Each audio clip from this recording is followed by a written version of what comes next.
Good morning, ladies and gentlemen. It's always hard to do the opening plenary session, that too early in the morning, but I'm hoping that there's plenty of coffee that's done the rounds already and that the conversation is likely to be stimulating and provocative as well. So without further ado, we do have a strict time limit here, so I'm going to keep the conversations going. I'd like to invite on our panel this morning, Ashish, Dhawan. Ashish, can we have you join us on stage? Anand, Deshpande, and Sudhir, Sethi of Chiratae Ventures. Ladies and gentlemen, a big round of applause for our speakers here this morning. Well, we are here to talk about the new pathways for India's growth and for India's success. And I just want to address something that Rajan spoke about, and that is, of course, the overarching theme here as far as the Indiaspora conversations are concerned.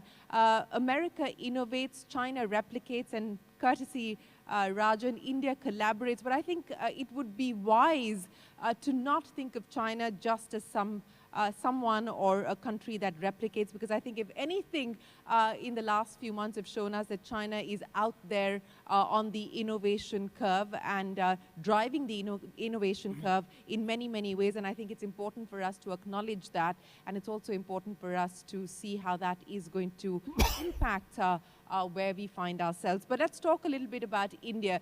We continue to see growth rates of about 6.5%, relatively stable in comparison to what's happening in the world today. And some of the mega trends that everyone's talking about that could shape India's economic future: urbanization, decarbonization, the demographic advantage, and of course the digital public infrastructure. All of these are ingredients that will shape India's economic growth story. But since we are going to be talking about the new pathways for growth and for India, Ashish, let me start by talking to you about what you truly believe we need to prioritize. What is that one thing that you believe will give us impetus as we find a new pathway?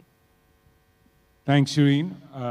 So I agree with you that India has a huge task ahead of itself, that we need to grow at 8-10%, not at 6.5%. If I had to point to one thing, I would say it's ease of doing business. You know, India did macro reforms in 1991, and we did it reasonably well. And as a consequence, we've grown at 6.5%, as you said. But what we didn't do is micro reforms. We still have the same labor codes. We still have the same Factory and Building Act. We still have the same, fire inspector who comes and shows up, and the boiler inspector. So this Inspector Raj still exists at the micro level in India. And for large businesses, they know how to deal with this. But for small and mid-sized businesses, it grinds them down. And I think if we can, the Prime Minister just spoke about this idea of deregulating. The Chief Economic Advisor has been writing on this. So if you ask me, I think the single most important thing is to respect the entrepreneur, to give economic freedom to the entrepreneur so that the entrepreneur can flourish. And I think that is the single biggest thing we can do. We have the entrepreneurs, but the state sort of grinds them down. And if we can liberate the entrepreneur through ease of doing business, we will grow at a much faster pace. Liberate the entrepreneur. That's the one big idea that's coming to start the conversation here from Ashish, Dhawan. But Ashish, if I can link that to India's aspiration for becoming a manufacturing hub, and you said that regulation gets in the way of really unleashing the animal spirit, so to speak. You know, we've been talking about Make in India now for more than a decade, and a decade under this particular government as well, where there has been a concerted attempt at ensuring that we drive up or rev up the manufacturing engine. The fact of the matter is it's still about 13-14% of GVA. We haven't gotten even close to that 25% aspiration that we have. Is it the regulation problem that you just spoke of that's getting in the way of India becoming a manufacturing magnet? No, I think it's more than that. So I would say for manufacturing, we are much better positioned today than we were 10 years ago. I think the enabling conditions are better. The infrastructure, so logistics, much better today. Roads, ports, the dedicated freight corridor, all of that stuff. We have much better industrial parks today. The states have a much better setup. Government of India is finally offering industrial incentives, PLI. Some of them have worked, some haven't worked as well. They're being redone. So I think there's a different, we didn't have this sort of package come together. I still feel that sectorally we need to address these. So take an example. We're starting to see green shoots in electronics. Right. India China's electronics exports is 950 billion a year. India was almost non-existent as far as exports. Now it's crossed 30 billion. Yeah. Apple made a decision to manufacture the iPhone in India. And if you talk to the Apple folks, they'll tell you that productivity levels in India within 6 to 12 months were as high as those they're seeing at the plants in China. Their largest factory in India today is 42,000 people. The new one coming up will be 100,000 people. Yes. There are 41 factories today that serve the Apple ecosystem. And in electronics, domestic manufacturing is already $100 billion. And the Prime Minister has just announced a $500 billion vision for electronics. Yeah. I think India has the ingredients now to succeed. And we're doing 4 or 5 things. Earlier we did the one thing incrementally. But we've now got a PLI for components for value addition. We have a worker housing scheme that just got announced. We're reducing import duties, which are critical if you want to be competitive in exports. Yes. So there's a whole bunch of things that are coming together. So I think that what we'll see in the next 10 years is very different from what we saw in the last 10 years. Yes, and I think, as you said, that a lot of work has been done to put the production-linked incentive schemes in place across 13 different sectors. Of course, electronics is just one of those sectors that you spoke of, and Apple is one of the success stories. On import duties, I think if President Trump would have his way, we would be cutting import duties across the board, but there is a review underway at this point in time, and perhaps a decision on cutting import duties further, we're likely to see that happen over the next few weeks. But Anand, let me come to you now. We were talking about manufacturing, we're talking about unshackling the Indian entrepreneur. I want you to add to the mix your big idea on what India needs to do to find a new pathway to growth. Hello. So I think I have a mic here. Yes, go ahead. So in addition to entrepreneurship and manufacturing that Ashish mentioned, I think the real opportunity is to get individuals at the ground, the nano entrepreneurs or the small self-employed people charged up, because I think that's where the gap would be. With automation and technology that we are coming in, while we will have large plants and manufacturing at scale, more and more of those are likely to be automated or use robotics or next generation technology. So real jobs, in my opinion, will happen at the ground with really small, tiny entrepreneurs. And today, that group is not very well supported as such. So we work very closely with those that make annually between rupees 5 lakh per year to about 1 crore. And that sort of fits into the no man's land in some sense. The SMBs are thought of up to 250 crores. And these really, the individuals and the gig workers, which is where a lot of the action will be, where if individuals feel empowered that they are able to find work for themselves, I think you will see long-term benefits for everyone across the board. So helping those young, small entrepreneurs, unshackling them through, avoiding regulation or making it easy for them to sell their goods is where I think the doubling of the effect that Ashish mentioned can happen. Yes, I think in India we've been focusing on the unicorns, and it's time now to focus on the nano entrepreneurs that you speak of as well. Anand, but if I can link this to what is happening around us today, we're living in an age of AI, in an age of quantum computing, where every day the headlines are chasing us in terms of the kind of disruptive and transformative power these technologies are likely to unleash. From the services point of view, and I ask you this in the context of having built out persistent systems, what is this going to mean for India's services sector? That's been the big growth driver. That's been the big growth engine so far. Is it an existential moment for the sector unless it reinvents itself? No, I think India's software is very well set up to reinvent itself. So the way you see the evolution, it starts from science, technology to engineering. And when it comes to engineering, that's where the Indian companies excel.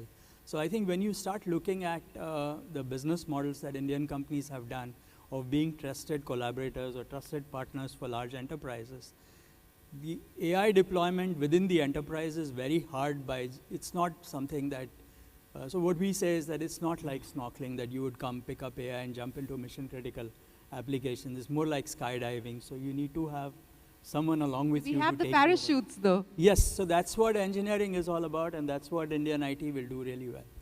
And I think Indian IT will be better off because of AI, because I think it's going to improve productivity of individuals. I think the challenge that we will have is to convince ourselves that we have better ways of charging our customers and not getting connected to individuals that we have, which has been the model we have used for the last, I would say, 25 years. I'll come to the transition that we make from people to platform and what that Yes. potentially holds up as an opportunity as well as a challenge in just a second. But Sudhir, let me come to you now, because to take forward what we heard there from Anand, he's betting on the entrepreneurial spirit, as is Ashish, and you're putting your money on that. And Chiratae Ventures is what, about $1.3 billion of assets under management today.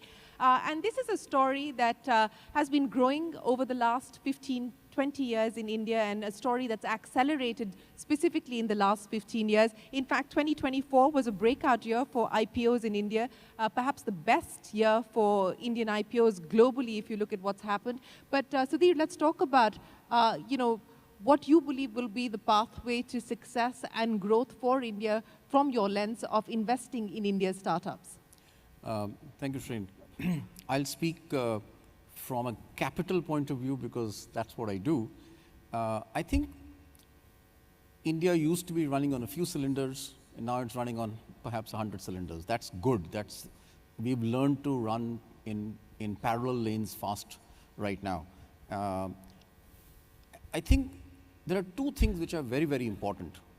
One, there is a capital shortage in India. I think from an entrepreneurial point of view, it's very important to understand that.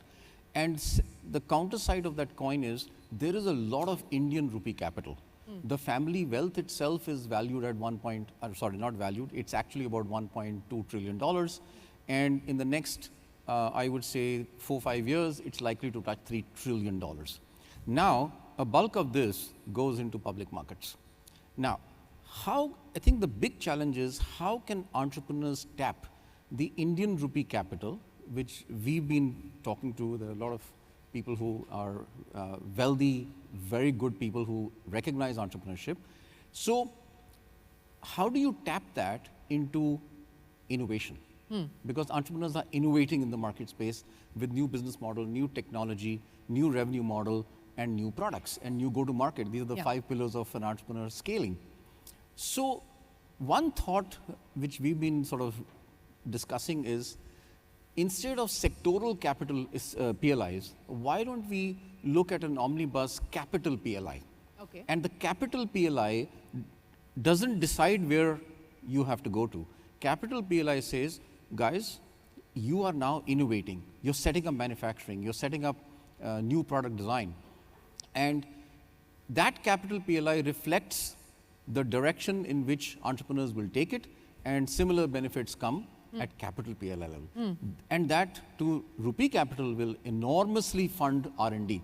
Today, if I look at R&D investments in India, it's very poor. Yeah. It's increasing, but needs to increase.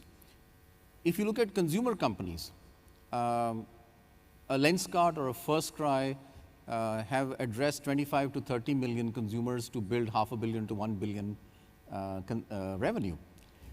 But to address the next 100 million consumers and give them products, it cannot be a price reduction. It has to be a redesign, automated manufacturing at massive scale. And India has that massive scale, but needs redesign, needs R&D, etc. For instance, a Lenskart is already investing in material science.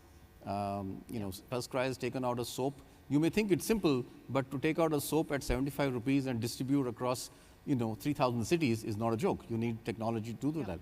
So I think capital PLI is something which we should seriously think about, and entrepreneurs and investors from India, which will enable lots of rupee capital to go into VC and private equity and direct into entrepreneurs, and somewhat move a lot more into this sector from public markets. And that's an idea worth discussing. But Ashish, let's address this issue, and I want all three of you to come in on this. I think, as was very rightly pointed out by Sudhir, we're talking about an era of AI and an era of innovation. But when we look at the R&D spends, whether it's government and private sector combined, India is about 0.7% of GDP versus 2.4% that China does on R&D spends. And of course, it is linked to per capita. But Ashish, how do we solve this problem? How do we solve the R&D and the need to innovate more in India problem? Is it a capital issue? Is it, again, a regulation issue? I mean, what do you think we need to do to solve this problem? We need you, Shereen. So I'll say if you look at the R&D spend, government spends almost 65% of it, so about $25 billion a year. And industry only spends just over $10 billion a year, all of Indian industry. So it's a very, very tiny amount.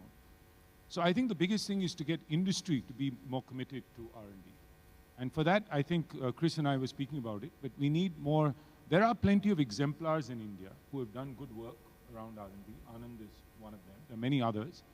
And I think we need a coalition of champions. We need those exemplars those case studies to be known. I think companies need to have more confidence and more conversations at the board level. More of this sort of R&D culture needs to seep in. And they need to realize that it's existential, that they're not going to succeed in the next 10 years. As India opens up to global markets, as we want to succeed in global markets, you can't do it unless you step up your R&D investment. So that's the message that needs to go out to corporate. So you're saying it's a mindset issue. You need to be a part of that. I'm attempting to be a part of it by driving these conversations, but you're essentially saying it's not a balance sheet problem, it's a mindset problem? Yes. Anand, would you? Corporate India has enough resources. It's under-leveraged. It has cash on the balance sheet. I think it's purely a mindset. But you know, I will extend that into collaboration of. See, what happens is R&D again is not in an isolation thing. So an industry can't say, "Oh, I'll go do R&D." It's a combination of things. So if you look at India right now, we have the government investing in research labs, which are all doing research, but they don't have students with them. They don't collaborate with the industry. The students in IITs, they have some funds coming in, but they don't have any connects with each other. So if we can get the students, which are at large numbers, including PhD students, at the educational institutions, collaborate with government institutions and research lab where a lot of money is going in, along with the industry, I think the combination of the three will get you much better results. Right now, all of us are attempting things in our own isolated worlds, and so the need for collaboration. Absolutely, it's all about collaboration. This is where you play a role, and such events also play a role in. It does boil down to collaboration. But you know, since we're talking about AI, and I want to get each one of you to comment on that. We've just seen, you know, the AI summit in Paris with, and of course, India will play host to the summit as well. But this idea that this transformation that we're on the cusp of, what does it mean for India? Anand, let me start by asking you, what does it mean for jobs, for instance? What does it mean specifically as far as entry-level jobs are concerned? This move from people to platform, what will it mean as far as India's demographic dividend is concerned? So I think the two extreme scenarios are both extreme and more unlikely to happen. On one side, there is a good opportunity that because of AI and the fact that everyone will have an intelligent platform at their disposal, everyone could be super productive and we will have phenomenal productivity gains because of AI. On the other hand, if people don't adapt fast enough or we don't give them access, then we run the risk of people without AI, and that could be bad as well. So I think it's going to be somewhere in the middle. I think different companies will have to take different strategies. So the corporate India will have to figure out a way to adopt AI for their own good. Individuals will have to learn using AI so that they are far more productivity, and we need productive. And with some investments, I think we should build India-oriented applications. And I think the engineering of AI... India-oriented applications, or get into the large language model race as well? I think large language model, so again, this has gotten very confusing because people saying wrong, not necessarily the right things. I think there is one set of foundational models which need lots of data and lots of AI. And lots of capital. And lots of capital. But then there are variations of large language models which are not that expensive, which can be built specifically. And now the small language models are equally good and can do amazing things. Yeah. So I think we need not shy away from building language models. We need to build them. And we will build large ones, and then maybe they will become fundamental someday. Yes, and that is the hope that the government is also working with, though I think there is confusion on the road. People are using LLMs to mean everything, yeah. And there is a whole variety of LLMs, from the small ones to the very large ones. Absolutely. And we need not say that we will do no LLMs. On the other hand, we can't say we will only do LLMs. Absolutely. So it's a combination of things. I think the next future is in the agentic AI, where you're going to see AI agents. And if you look at AI agents, they will combine LLMs to do more interesting things. You know, and that's the engineering that we should look ahead to. That's the engineering that we should look at. We're talking about an agentic AI future. Ashish, what does it mean for India's young people? You look at the education sector closely. You work in the education sector closely. You know, there's this clamor and clarion call for upskilling and reskilling, for reimagining education as we know it to cope with the future that we're talking about. Is it a problem that is being acknowledged and recognized today? And as we talk about new pathways, how critical is this going to be? Yeah, so I think that, you know, I don't think AI will have as much of an impact in India in terms of disrupting jobs, firstly. Because No? most jobs are fairly basic jobs, and I don't see them being disrupted by AI. I mean, we have humans available at low wage, and we already have technology. I mean, why do you have a guard at home when you could have CCTV actually? And India has 8 million We have private both. guards. We have the CCTV and we have the guard. So I don't think it's going to be as it's a question of how we use these technologies and how we equip ourselves to, whether it's in the corporate world or more at an individual level. I think most jobs are fairly basic, even in manufacturing. Some disruption will happen in manufacturing over time, as Anand was saying. There's automation is taken. But people have been talking about the automation of ready-made garments, for instance, for a decade. But honestly, for every $1 billion of export, it's still 120,000 jobs in that sector. Automation hasn't happened. In electronics assembly, Apple still has 2 million people just assembling the iPhone in China. So while the escalator is moving up, we should be riding it and not fretting about this automation. Maybe it'll happen someday. But India needs to take advantage of these opportunities here and now in manufacturing, in other basic services as well, and keep, you know, incorporating technology as we go along so that we are at the frontier.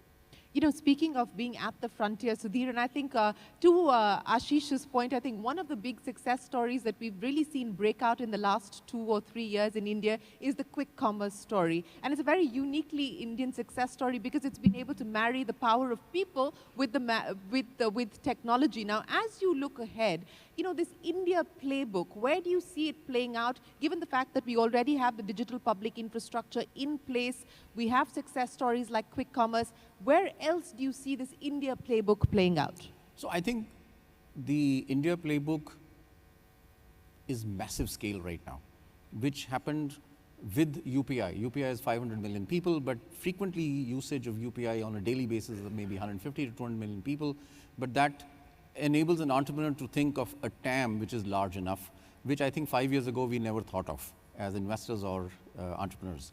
But most important is, as I mentioned earlier, to address that TAM, you cannot have the same product. To address that TAM, you need R&D. You need a fantastic eyeglass at 500 rupees making significant margins. I use that example because I'm familiar with it. Yes, and also made a lot of money off it. So effectively, if you look at just what our portfolio has done, we have 7 manufacturing units under our portfolio. We have design in many companies. We have R&D being constructed. And most important, we have another 80 to 100 subcontracting units. So if you cannot build large companies, to my mind, over a period of time with innovation on product design, right, which needs to be done to address the next 100 million people who, by the way, already have a digital payment system. That is absolutely crucial. That can be done by design. That can be done by flexible manufacturing, massive scale, like a few companies have done already in India. The aspiration of transforming or transitioning ourselves to a product nation, what will that mean and how relevant is this going to be as we attack the next 10, 20 years from an India standpoint? Yeah.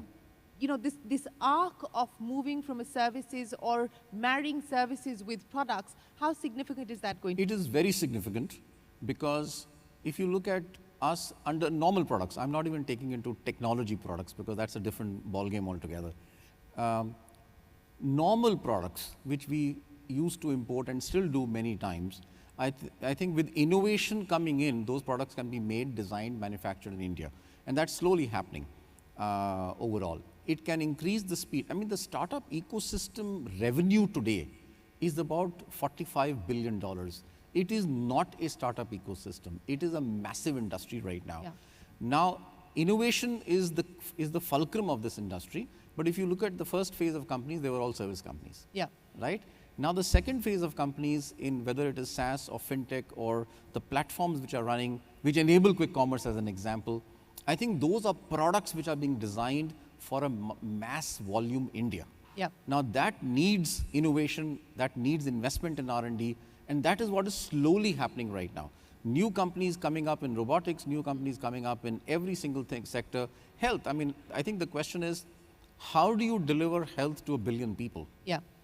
Now, that cannot be through another, 500 million clinics. It's very difficult to do that. Yeah. So what can be done digitally can be done digitally. Yeah. So I think there's a lot of R&D design, manufacturing, supply chain logistic efficiencies. If in a port it takes, in one of the ports I read it was taking 7 to 8 days to clear, Yeah. whereas in China it takes 48 hours. We have to address that. That's speed. Yeah. So it's agility, innovation, speed, and capital formation behind that. Absolutely. It's not the strongest, but the most adaptable that will survive in the era that we live in. I'm getting a signal to wrap up. I want to end with asking each one of you about what's happening with geopolitics. So we'll close the loop on where Rajan started, which is collaboration. We're living in an era where foreign policy is now being dictated by what President Trump tweets, or perhaps what Elon Musk also puts out on X. We've got the former Foreign Secretary here, Mr. Shringla, here with us. At the G20 in New Delhi last year, we talked about the idea of the IMEC, which is connecting the Middle East, India, and Europe. We're talking about India entering many more bilateral economic partnerships, whether it's Australia or it's the UAE and others. Ashish, how important will geopolitics be from the point of view of forging a new pathway for growth and success? I think it's extremely critical, but it'll play to our advantage. I'm afraid to speak in front of our former Foreign Secretary, but I think Trump is essentially, it's the Project 2025 playbook. If you read it, what he's doing now is essentially that playbook. In that playbook, China is the mortal enemy. India isn't. I think there's political theater in terms of Mexico, Canada, India to negotiate, but China is the mortal enemy. And if that's the case, I think this China plus one or the value chains moving to India will be for real. India will be a more trusted partner. India has proven itself to be a trusted partner on the global stage. And in this uncertain moment, I think we'll be able to capitalize on that and hopefully benefit from it. Well, that certainly is the hope at this point in time. Anand? Yes, so I'd just add that I think at the end of it, we have people-to-people relations that are extremely good amongst Indians all across the world and Indians in other countries, especially the US. So despite Mr. Trump saying what he will, I think on the ground there is a healthy collaboration that's going to happen. So I think we just have to duck it a little bit. Yes, we have to let the noise settle. Sudhir, I'll give you the final say. I would perhaps go a step further and say there is uncertainty which gives an opportunity to, I will stick to entrepreneurs, to become extremely agile. If one country can't import, so if I look at our own portfolio, out of 3 billion revenue, 1/3 is international revenue today. Indian companies have, if they design a great product for India, that is valid outside the country. So I think if geopolitics is determining which country you can export to and which country you can't, Indian entrepreneurs have to become extremely agile. And that again comes back to availability of capital, extreme innovation, very important, because different countries may require different products with different innovation, with different agility as such. So I think agility, extreme innovation to look at the new markets which are emerging is absolutely crucial. And I think companies can focus on that because the large markets, the geopolitics, companies can't control. Well, so ladies and gentlemen, you heard it from the three gentlemen here. I think there is unanimity through the conversation that we've heard from them on the need for a higher degree of entrepreneurial zeal, a higher degree of entrepreneurial spirit, and much more support to nurture that entrepreneurial spirit, whether it is by way of deregulation, whether it's by way of supporting with capital, R&D and innovation, or it is tackling the people problem. But I think the need of the hour is for India to focus on its entrepreneurial cachet and its entrepreneurial spirit as the next pathway for success and opportunity. Many, many thanks for joining us here this morning. Thank you very much, ladies and gentlemen, for this opening session.